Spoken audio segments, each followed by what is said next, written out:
Hello, and, again, welcome to the Aperture Science Computer-Aided Enrichment Center. We hope your brief detention in the relaxation vault has been a pleasant one. Your specimen has been processed, and we are now ready to begin the test proper. Portal is a first-person puzzle platform game developed and published by Valve. Released back in October 9, 2007, Portal is still a timeless classic. However, Portal wasn't simply a brand new idea created by Valve's development team. It was originally a project made by a group of students from Digipen called Narbacular Drop. The protagonist of Portal is an Aperture Science test subject by the name of Shell. While Shell never utters a single word, her omnipresent observer, an AI by the name of Gladys, makes several comments throughout the testing process. Please do not attempt to remove testing apparatus from the testing area. Perfect.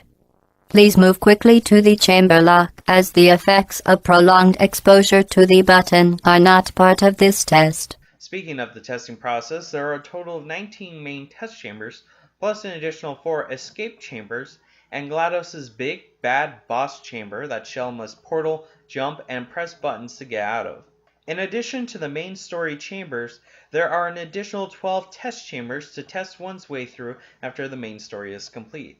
These 12 test chambers are split into two groups: advanced test chambers and challenges. Advanced test chambers are simply test chambers 13 through 18, but with more obstacles such as a lack of walls to place portals or additional turrets. The challenges are also test chambers 13 through 18, but have a timed aspect to them. Overall, these additional 12 chambers give the game some more replay value. The test chambers have been discussed quite a bit, but not how Shell completes said tests. In Portal, the player gets a portal gun that makes, that's right, portals. When the portal gun is first picked up, it can only fire one type of portal, the blue portal. After a short time, the player is able to get an upgrade for the portal gun that can make both orange and blue portals. It is important to note that these portals can only be placed on white tiled surfaces.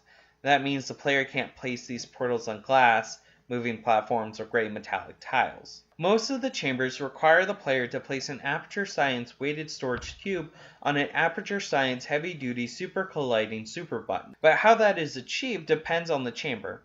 Some chambers require that the storage cube be brought with the player throughout the entirety of the chamber, while others simply give the player the storage cube towards the end and have them place it on a button that may or may not be across a gap.